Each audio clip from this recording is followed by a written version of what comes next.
Okay mga papi, done installation po tayo dito sa Yamaha Lexi 155. Nagpa-install po si sir sa atin itong Zenlo X3 70 watts. So dito po sa T-post natin kinabit. Bali custom bracket po gamit natin dito, no. Na-customize tayo ng LED bracket sa T-post niya.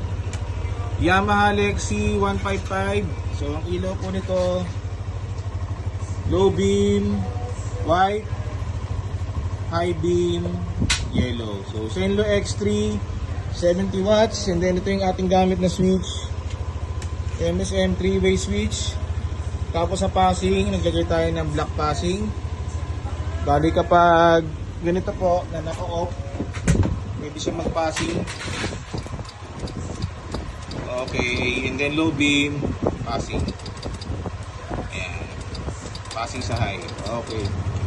Sa mga gusto po magpa-install ng ganitong mga mini driving lights natin, mag-message na po sa Facebook page and pumunta dito sa Scooteristas online shop. Maraming salamat po.